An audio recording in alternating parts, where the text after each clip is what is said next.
ये क्वेश्चन है, एक अच्छा क्वेश्चन है। R3R और 6R इस तरह से लग रहे हैं। बैटरी EMF E की इनसे कनेक्टेड है। इसने 3 केस बोले हैं। S1 क्लोज्ड होने पर V1 वोल्टेज है, केवल S1 क्लोज्ड है। फिर केवल S2 क्लोज्ड है तब V2 वोल्टेज है। फिर दोनों क्लोज्ड हैं तो V3 है। अब पूछा ये गया है कि V1 V2 V3 में क्या रिलेशन है। तो सबसे पहले अपन V1 कैलकुलेट करते हैं। तो S2 तो ओपन है, अब ये तो सर्किट में है नहीं, तो R और 3R सीरीज में हो गए। R और 3R, तो 3R के अक्रॉस क्या वोल्टेज होगी, तो सीरीज में वोल्टेज उनके रेजिस्टेंस के रेशियो में आती है। क्यों आती है, तो करंट तो सेम होता है। जो I करंट यहाँ फ्लो होगा वही I यहाँ फ्लो होगा, तो यहाँ वोल्टेज 3R इंटू I होगी, यहाँ RI होगी। तो 1:3 का रेशियो होगा, तो E वोल्टेज का डिस्ट्रीब्यूशन हो जाएगा 3/4 E यहाँ और E/4 यहाँ, तो V1 हो गया 3/4। अब S2 क्लोज्ड है, तो R और 6R सीरीज में आ गए, तो 6R के अक्रॉस जो वोल्टेज होगी, क्योंकि 7R के अक्रॉस E है, तो 6R के अक्रॉस 6/7 E होगी। अब दोनों क्लोज्ड हो गए, तो 3R और 6R पैरेलल में इक्विवेलेंट 2R हो गया। तो 2R के अक्रॉस पूछिए, R और 2R सीरीज में, तो 3R के अक्रॉस E है, तो 2R के अक्रॉस 2/3E। अब आप देख लो कौन सा बड़ा है, V2 सबसे बड़ा है, देन V1 और फिर V3।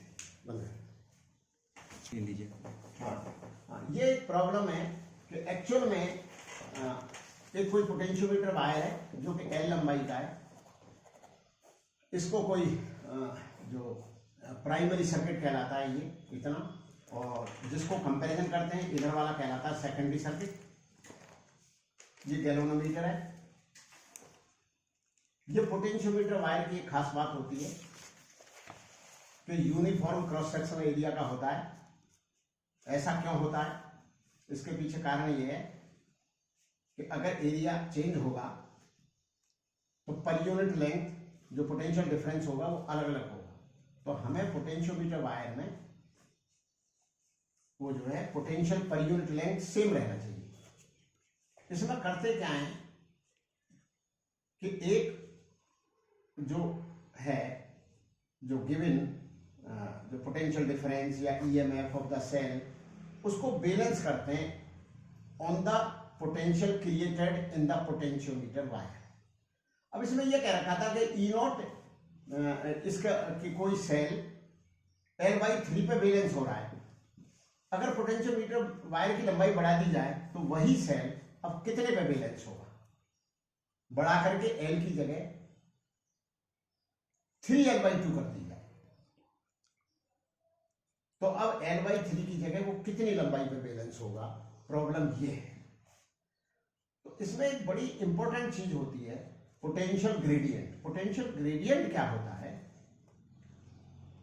Potential per unit length. अब जो प्राइमरी सर्किट में E0 जो EM का की वोल्टेज का जो पोटेंशियल डिफरेंस का जो सेल लगा हुआ है, उसने L लंबाई में कितना पोटेंशियल क्रिएट कर रखा है, E0। तो पर यूनिट लेंथ पोटेंशियल हो गया E0/L, और जो चीज L/3 पे बैलेंस हुई बिल्कुल यूनिटरी मेथड है, इनटू L/3 बराबर हो गया E इसका जो सेल गिवन था, तो उसका जो EMF था, जो प्राइमरी सेल का जो EMF था, प्राइमरी सर्किट का जो EMF था, उसका 1/3 था। क्यों था, क्योंकि E0 जो है, E0 वोल्टेज L लंबाई पर है और ये L/3 पे बैलेंस हो गया है, तो इसकी जो वोल्टेज है वो इसकी वोल्टेज की 1/3। अब ये L की जगह 3L/2, तो अब ऐसे होगा कि अब पर यूनिट लेंथ जो पोटेंशियल है इस वायर में इतनी होगी, E0/3L/2। अब नई लंबाई बैलेंस को L1 मान लेता हूं। बैलेंस मुझे अब भी वही करना है, वही सेल, वो सेल का EMF E0/3 है, जो पहली इंफॉर्मेशन से पता लगा। जो पहली इंफॉर्मेशन थी, क्या थी पहली इंफॉर्मेशन, कि जब L लंबाई थी तो L/3 पे बैलेंस हो रहा था। अब L1 क्या आएगी, अब L1 आ गई L/2, क्योंकि ये और ये कट गई और ये जो है ये ये कट गया E0/3, तो ये L/2 उधर चला गया, L/2 इज द आंसर। ठीक, बंद कर देना। हाँ, क्वेश्चन ये है कि पोटेंशियोमीटर का क्वेश्चन है, इंटरनल रेजिस्टेंस के डिटर्मिनेशन का है। तो किसी सेल को 5 ओम से शंट करा गया है, तो शंट का मतलब होता है कि उस सेल में कनेक्ट कर देना पैरेलल में 5 ओम रेजिस्टेंस। तो सेल को कर दिया गया। अब सेल, ये यहां तक सेल है, ये इसका ईएमएफ है, ये इंटरनल रेजिस्टेंस है। जब उसको 5 ओम से शंट करते हैं तो वो बैलेंस पोजीशन आती है 2 मीटर। जब 10 ओम से शंट करते हैं उसी सेल को तो बैलेंस लेंथ आती है 3 मीटर। तो इसमें एक पोटेंशियोमीटर का कंसेप्ट आप समझिए कि प्राइमरी सर्किट को चेंज नहीं कर रहे अपन, प्राइमरी सर्किट को। तो जब प्राइमरी सर्किट में कोई चेंज नहीं हो रहा तो एक्स निश्चित हो गया। एक्स क्या होता है? Potential per unit length. तो पोटेंशियल पर यूनिट लेंथ यहां भी एक्स है, एक्स मान लेते हैं, यहां भी एक्स है, पर एक्स हमको पता नहीं है कितना है। तो इंटरनल रेजिस्टेंस के डिटर्मिनेशन में एक्स कैंसिल हो जाएगा अपन इक्वेशन बनाने। तो पहले अपन इसको बैलेंस करें कि एक्चुअल में पोटेंशियोमीटर करता क्या है। मैं ये समझाने की कोशिश करता हूं कि जो वो पोटेंशियल है, जैसे अपन तराजू से कोई चीज अपन खरीद के लाते हैं तो एक तरफ उस सामान को रख लेते हैं, दूसरी तरफ अपन वेट चढ़ाते हैं। तो ये जो बैलेंस लेंथ है इसको वेट ही समझे आप। तो कोई चीज 2 मीटर पर बैलेंस हो रही है और पर मीटर पोटेंशियल एक्स है, तो ये वोल्टेज 2x है। x is the potential per unit length into length, तो ये वोल्टेज हो गई 2x। अब यहां से देखो क्या वोल्टेज है, क्योंकि गैल्वेनोमीटर में तो उस समय करंट फ्लो होगा नहीं, लेकिन इस सर्किट में करंट फ्लो हो रहा होगा, मतलब यहां की वोल्टेज और ये बराबर होगी। तो पहले किरचॉफ लॉ लगा के E में R+5 का भाग ले दो तो ये करंट आ गया, क्योंकि ये करंट जो यहां फ्लो हो रहा है वही हो रहा है, इधर नहीं जा, बैलेंस है, बैलेंस पोजीशन पे यानी फ्लो होगा। तो E में R+5 से डिवाइड करा तो करंट आ गया। करंट में इस रेजिस्टेंस का मल्टीप्लाई कर दो, यही वोल्टेज है यहां से यहां तक, तो किसका मल्टीप्लाई कर दो? 5 का। E/R+5 × 5 बराबर 2x। सिमिलरली यहां कर दो E/R+10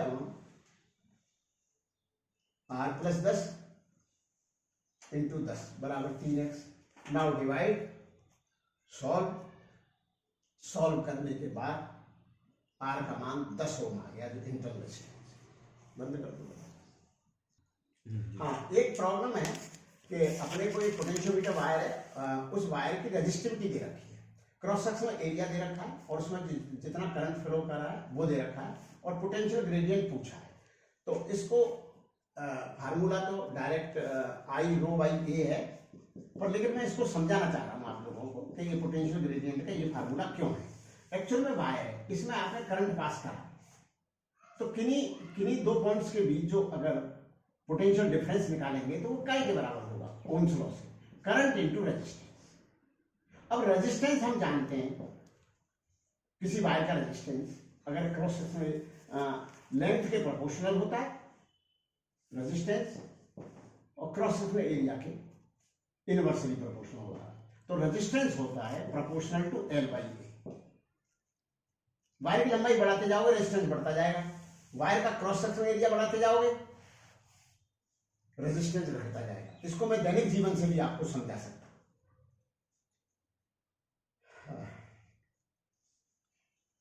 अब R बराबर हो गया ρL/A।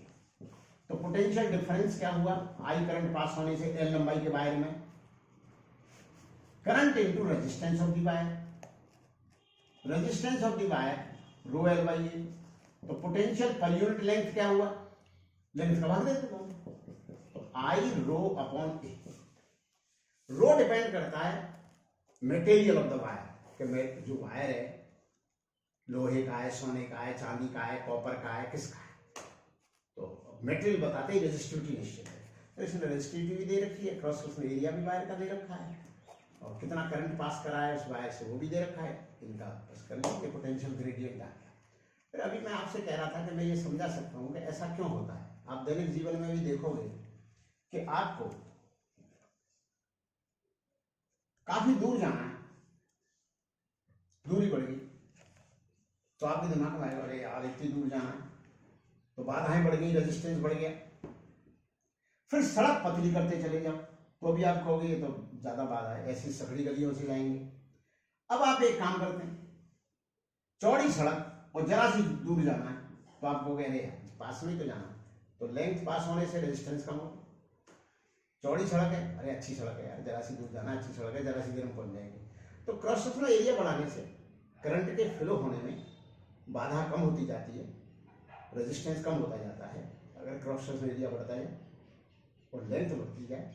और वैसे भी आपने देखा होगा कि सीरीज में रेजिस्टेंस ऐड होते हैं, तो ऐड का ही मतलब क्या है, ये वायर है फिर फर्दर वायर है, तो बस रेजिस्टेंस बढ़ते जाएंगे। और जब पैरेलल को तो एक तरह से यूँ समझो कि वायर की मोटाई बढ़ा दी आपने तो रेजिस्टेंस कम होते जाते हैं। तो दो वायर तो डबल कर दिया आपने क्रॉस सेक्शन एरिया, तो रेजिस्टेंस आधा हो जाता है।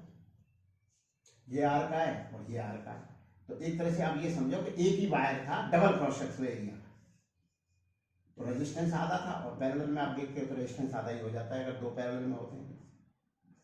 इस तरह से बात जी। हाँ, ये क्वेश्चन है वैसे, ये इसमें एमीटर वोल्टमीटर दोनों ले रखे हैं, एमीटर लगा दिया है, वोल्टमीटर लगा दिया है, लेकिन ये मेरे लिए सवाल एक सर्किट थ्योरी का है।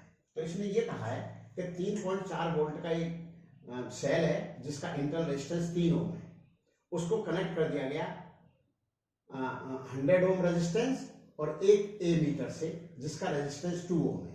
तो कि ए मीटर है जिसका रेजिस्टेंस 2 ओम है, और इसके साथ एक वोल्ट मीटर कनेक्ट कर दिया to measure the potential difference across 100 ohm resistance. उस वोल्ट मीटर का रेजिस्टेंस आर है। तो इसने ये पूछा है कि इस सर्किट में जो यहां जो करंट ए मीटर जो रीड कर रहा है 0.04 एम्पियर, इसका मतलब यह है कि इसमें 0.04 एम्पियर करंट फ्लो हो रहा है। ये 0.04 एम्पियर करंट फ्लो हो रहा है, यहां डिवाइड होके ऐड होके बाद में फिर यहां 0.04 आ गया। अब इसको आर कैसे निकाला जाए, वोल्ट मीटर का रेजिस्टेंस, यहां ये वोल्ट मीटर कनेक्ट है।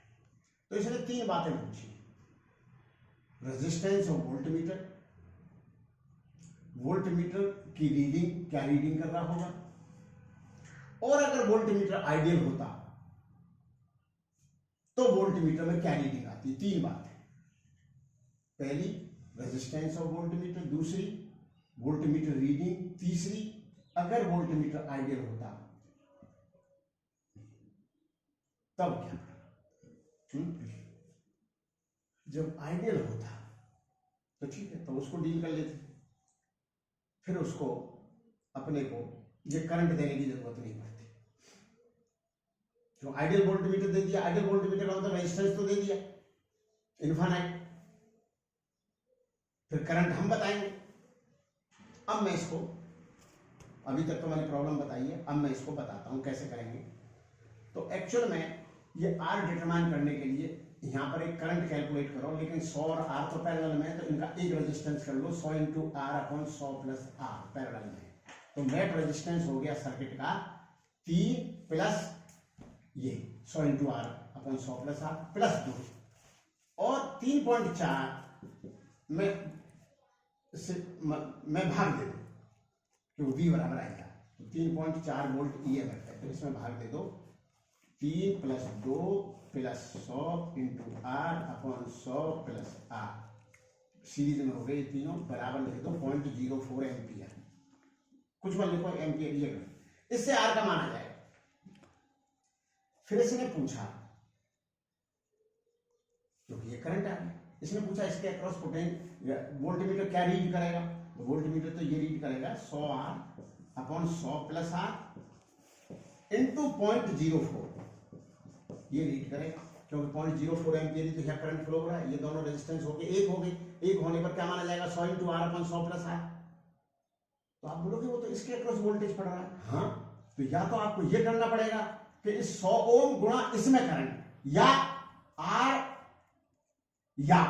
आर इंटू इसमें करंट, या net equivalent resistance into net current, 100 into R upon 100 plus R into 0.0, इन तीनों में से कुछ भी कर दो वो वोल्टेज आए।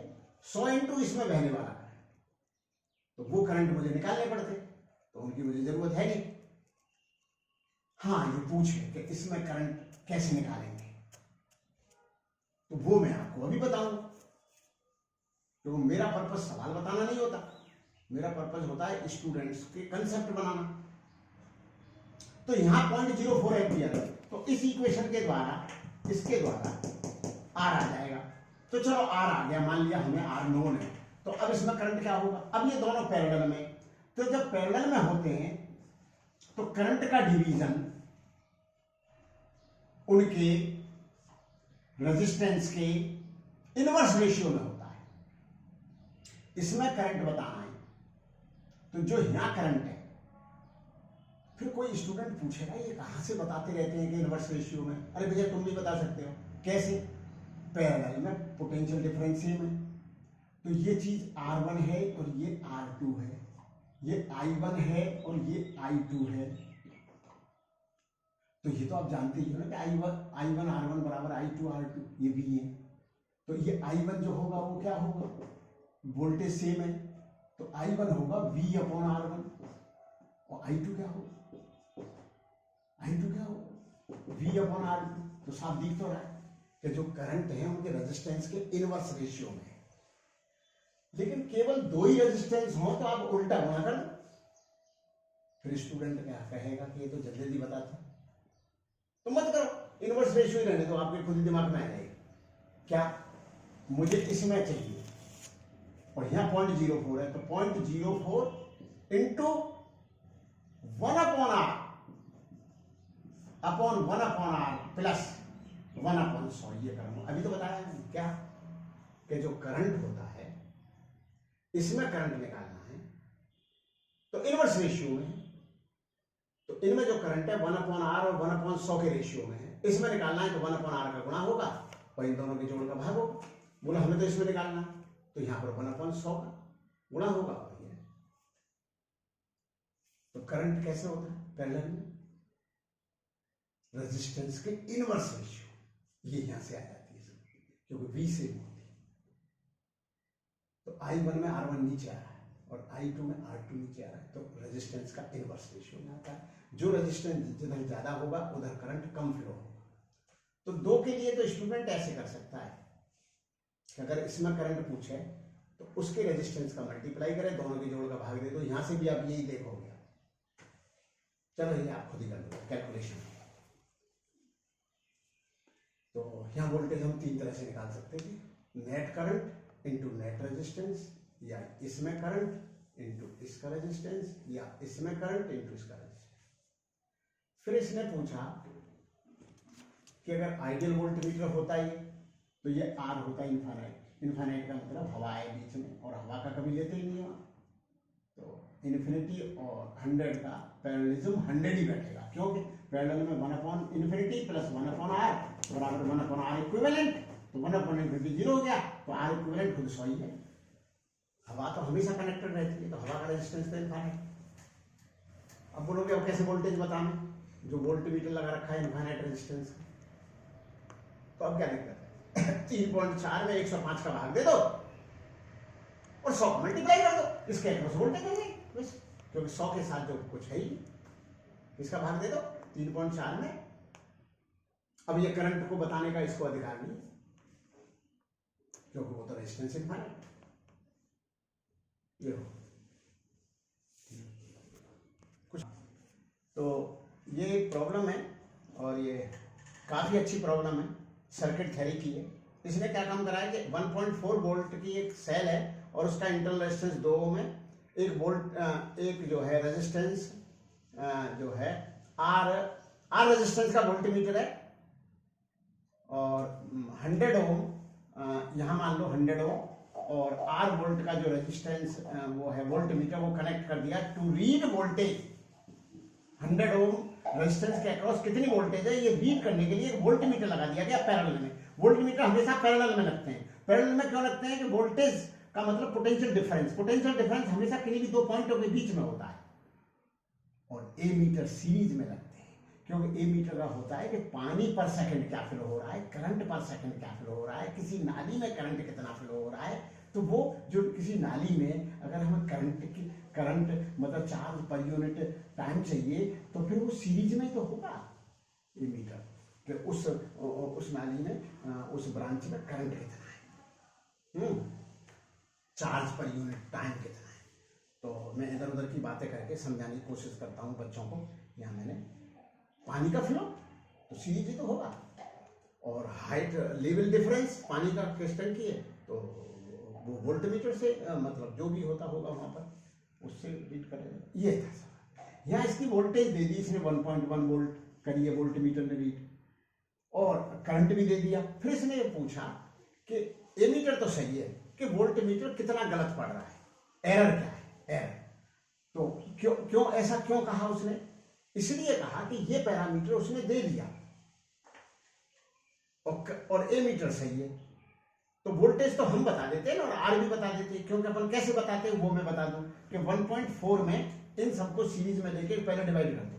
1.4 डिवाइड बाई 2 प्लस ये इन दोनों का इक्विवेलेंट, तो ये हो गया 2 plus 1.33 plus 100 R upon 100 plus R, ये हो गई तीनों सीरीज में। तो ये करंट आ गया ये, तो इसको बराबर कर दो 0.02 एम्पियर। जब 0.02 एम्पियर करोगे तो आर का मान आ जाएगा। आर का मान आने पर इसके अक्रॉस जो वोल्टेज आएगी वो ये आनी चाहिए थी, 100 into R upon 100 plus R into 0.02। ये वोल्टेज आएगी करेक्ट वोल्टेज है, सही करेक्ट ये आ जाएगी, क्योंकि आर तो यहां से आ गया, वोल्टेज यहां से आ गई। तो इसने पूछा एरर। अब एरर का फार्मूला मैं ऐसे याद कराना चाहता हूं कि कोई चीज गलत है, गलत में से गलतियां निकाल दो, मतलब एरर निकाल दो, तो कहां जाते हैं सही पर। तो फिर इस फार्मूले को मुझे एरर का फार्मूला याद करना है, तो एरर इधर ले जाओ। तो एरर बराबर हो गई इनकरेक्ट रीडिंग, तो वोल्टमीटर को ये गलत मान रहा है, माइनस करेक्ट। तो करेक्ट कौन सी आई है अपनी रीडिंग? करेक्ट वो आई है जो अपन ने कैलकुलेशन करी है, क्योंकि ये एमीटर की रीडिंग को सही मान रहा है, एमीटर करेक्ट है, तो एमीटर ने सही पढ़ा है। तो इसको अज्यूम करके मैंने आर निकाल लिया, वोल्टमीटर का रेजिस्टेंस निकाला। फिर मैंने इसके अक्रॉस जो वोल्टेज निकाल ली कैलकुलेशन से, वो ये करेक्ट है।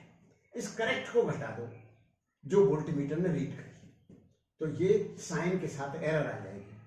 एरर का जो उल्टा होता है फार्मूला वो करेक्शन का होता है। तो करेक्शन भी मैं ऐसे ही याद करवाता हूं कि जो चीज गलत है, इनकरेक्ट है, उसमें करेक्शन कर दो तो करेक्ट हो जाएगा। तो गलत प्लस करेक्शन बराबर होती है करेक्ट रीडिंग। तो करेक्शन का क्या फार्मूला हो गया? करेक्शन एक्चुअल में एरर का रेस्ट उल्टा होता है। तो correct reading minus incorrect reading, तो ये हो गया। और यहाँ इनकरेक्ट माइनस करेक्ट है और करेक्शन भी है। चलो, हाँ, ये पूछा गया है कि 100 वोल्ट ये जो है दो रेजिस्टेंस है 50 किलो ओम 50 किलो ओम। तो इस रेजिस्टेंस के अक्रॉस एक वोल्ट मीटर लगा दिया गया और उस वोल्ट मीटर ने इतनी वोल्टेज रीड करी है 100/3 वोल्ट। ये बताना है उस वोल्ट मीटर का रेजिस्टेंस क्या है। तो क्या काम करो कि इन दोनों पैरेलल में, क्योंकि वोल्ट मीटर तो जिन दो पॉइंटों के बीच में पोटेंशियल डिफरेंस डिटरमाइन करा जाता है उनके बीच ही लगा दिया जाता है।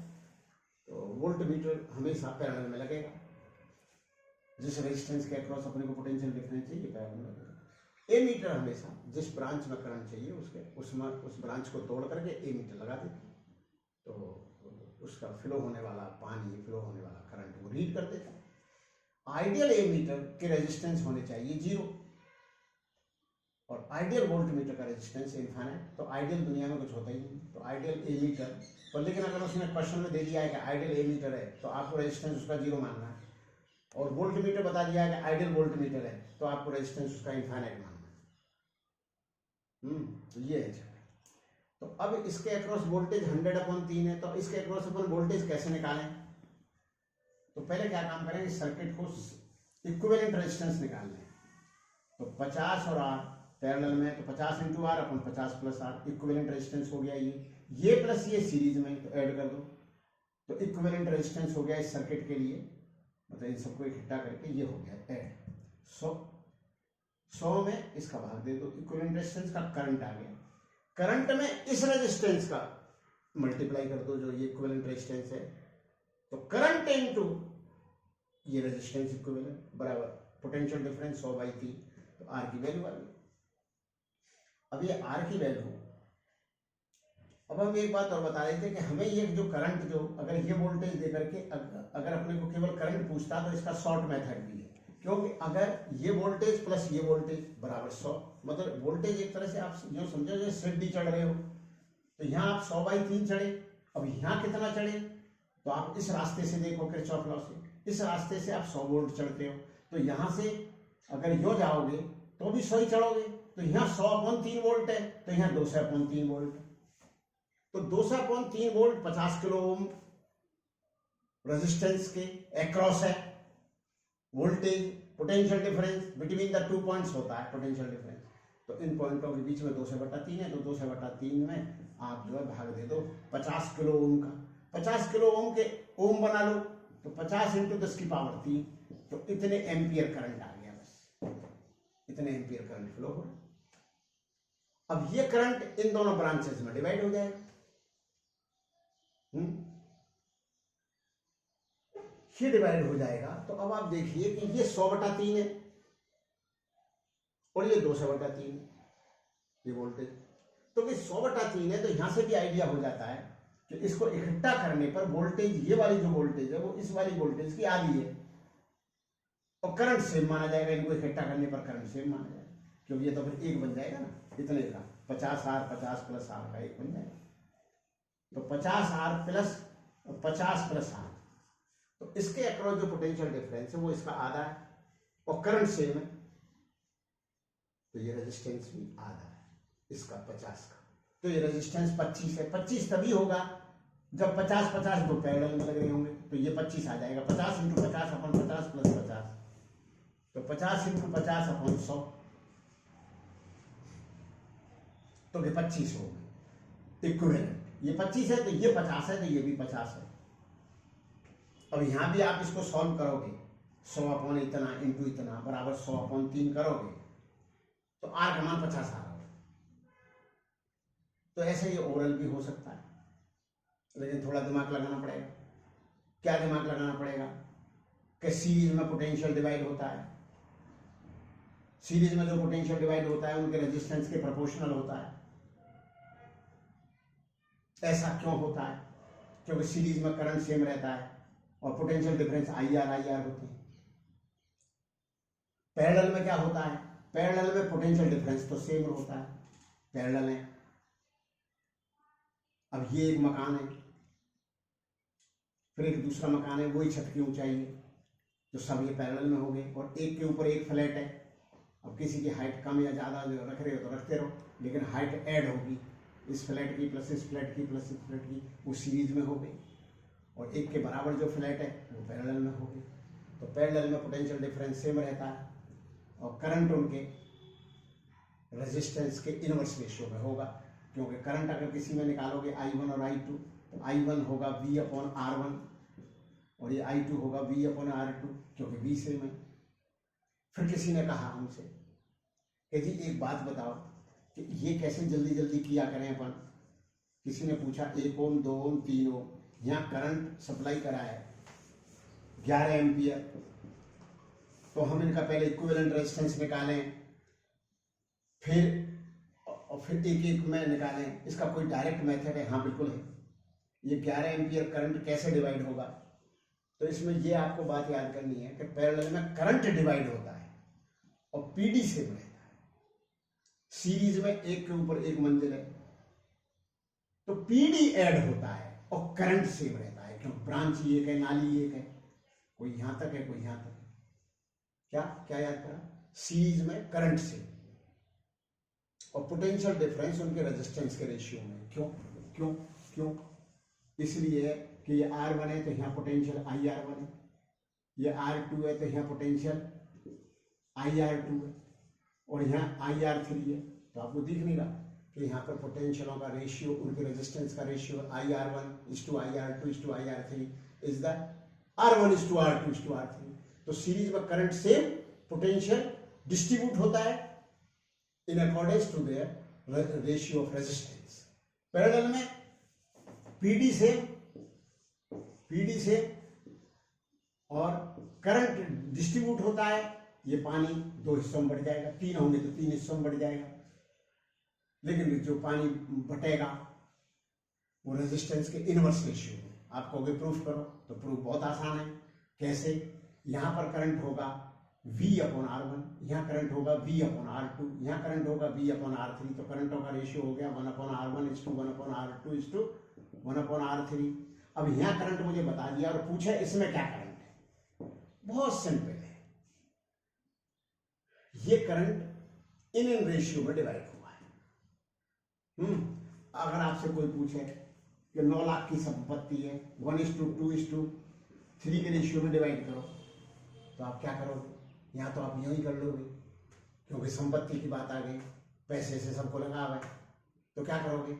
9 में पहले 6 का भाग दोगे, 1 × फिर जिसको 1 रेशियो जाना है 9/6 × 1 उसको दे दो, 9/6 × 2 दूसरे को दे दो, 9/6 × 3। तो डिवाइड कर लिया आपने। किसको डिवाइड कर लिया? 9 लाख को। किस रेशियो में डिवाइड कर लिया? 1:2:3।